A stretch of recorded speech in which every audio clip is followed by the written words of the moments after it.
Selamat malam, Bapak, Ibu, dan saudara-saudara sekalian. Saatnya malam ini Anda harus beristirahat. Namun sebelumnya, kita akan merenungkan firman Tuhan. Bermartabat sebagai anak-anak Allah. Kita semua harus terus mengalami proses perubahan, sehingga perjalanan hidup kita ini menjadi petualangan yang hebat. Karena itu menentukan kekekalan yang tiada batas. Tidak ada yang lebih menarik dalam hidup kita selain perubahan-perubahan itu.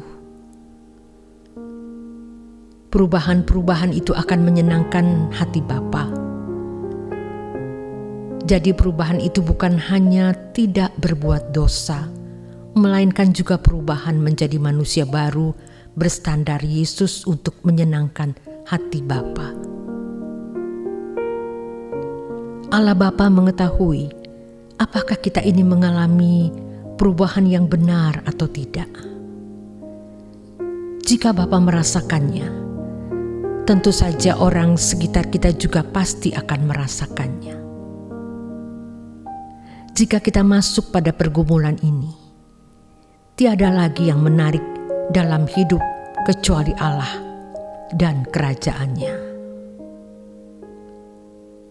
Untuk itu, mengikuti Yesus tidak mungkin dapat membuat kita hidup wajar. Karena mengikuti Yesus itu berarti harus hidup seperti Dia hidup, harus mengenakan hidupnya. Gereja Tuhan harus semakin berbicara lantang, tegas, dan tajam mengenai hal ini. Tidak ada lagi yang patut dipercakapkan, kecuali bagaimana kita mengerti kebenaran-kebenaran firman yang mencerdaskan pikiran dan membuat jemaat makin peka terhadap pikiran dan perasaan Allah. Kepekaan ini merupakan inti proses perubahan dalam kehidupan orang percaya. Bukan sekedar menambah pengertian mengenai hukum, yaitu apa yang diperbolehkan dan dilarang, halal atau haram. Standar kebenaran dan kesucian orang percaya adalah memiliki pikiran dan perasaan Kristus, sehingga dapat dengan tepat memahami apa yang benar dan baik menurut standar kesucian Allah. Inilah kekayaan abadi kita. Firman Tuhan mengatakan, "Karena kamu telah mengenal kasih karunia Tuhan kita Yesus Kristus, bahwa Ia yang oleh karena kamu menjadi miskin, sekalipun Ia kaya, supaya kamu menjadi kaya oleh karena kemiskinannya." Ini sama sekali tidak berhubungan dengan kekayaan materi. Jadi, kalau kalimat dalam ayat ini dikaitkan dengan harta dunia, itu merupakan kejahatan di dalam gereja. Itu merusak tatanan pikiran. Menjadi Kristen berarti diberi kesempatan menjadi anak-anak Allah. Jadi menjadi orang yang beragama Kristen bukan berarti sudah menjadi anak Allah yang sah, melainkan sedang menjadi anak-anak Allah. Belum menjadi anak-anak Allah yang sah berarti menjadi anak-anak yang tidak sah, dalam kata bahasa Yunani disebut notos. Namun, setelah menjadi anak Allah yang sah, yaitu setelah mengambil bagian dalam kekudusan Allah, anak-anak Allah itu barulah disebut dalam istilah bahasa Yunani sebagai huios. Jadi fokus hidup kita sekarang ini hanya bagaimana berubah terus sampai menjadi manusia yang benar-benar baru. Dalam pergumulan demi perubahan tersebut, kita pasti tahu jika masih ada unsur manusia lama kita. Jangan sampai kita sibuk di pelayanan secara teknis dan berprestasi dalam pelayanan, tetapi tidak mengalami pembaruan di dalam manusia batinia kita. Ada orang-orang yang cakap berkhotbah dan cakap dalam mengatur organisasi gereja, tetapi gagal menjadi manusia baru.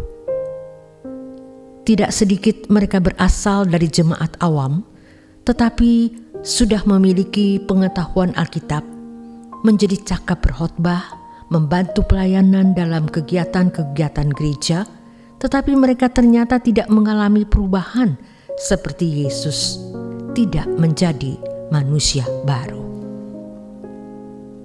Tidak heran bila di tengah-tengah masyarakat mereka tidak tampil sebagai saksi Kristus, karena hidup mereka tidak memancarkan kehidupan Yesus.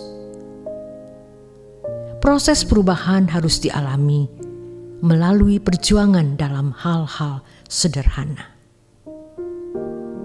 Oleh sebab itu, salah satu yang penting dalam hidup ini adalah menjadi lidah untuk tidak mengucapkan kata-kata yang sia-sia. Belajar mengendalikan emosi serta membersihkan jiwa kita yang keruh dari perasaan-perasaan yang negatif seperti iri hati, cemburu, mencari hormat manusia, tidak suka orang lain dianggap penting, dan lain sebagainya. Ini semua adalah manusia lama yang harus dimatikan. Kalau masih hidup dalam sifat-sifat manusia lama tersebut, kita pasti tidak akan masuk kerajaan Allah. Oleh sebab itu, kita harus memahami bahwa masuk kerajaan Allah itu bukan sesuatu yang mudah dan murahan. Firman Tuhan mengatakan bahwa banyak yang dipanggil, tetapi sedikit orang yang dipilih. Banyak orang berusaha masuk surga, tetapi tidak berhasil masuk. Kalau seorang Kristen masih hidup sembarangan atau sembrono, ia pasti tidak akan pernah masuk surga. Kita harus menghindarkan diri dari berbicara tentang hal yang tidak perlu, apalagi menyakiti orang lain dengan perkataan atau tulisan di media sosial. Kita harus menolak berbuat dosa lagi. Walaupun kita masih mempunyai keinginan-keinginan daging ini atau masih ada dalam kodrat dosa, kita harus memilih taat meskipun kita dikata-katai dengan berbagai tuduhan jahat. Kita tidak boleh membalasnya dan tidak perlu memikirkannya sama sekali. Semua itu merupakan cara Allah memurnikan kita agar menjadi mempelai yang layak bagi Kristus. Yesus pun telah mengalami semua tantangan tersebut dan bisa bersikap sebagai anak Allah yang bermartabat. Standar kebenaran dan kesucian orang percaya adalah memiliki pikiran dan perasaan Kristus yang telah mengalami semua tantangan dan bisa bersikap sebagai anak Allah yang bermartabat. Selamat malam, Bapak, Ibu, dan saudara-saudaraku sekalian. Selamat beristirahat. Tuhan Yesus memberkati.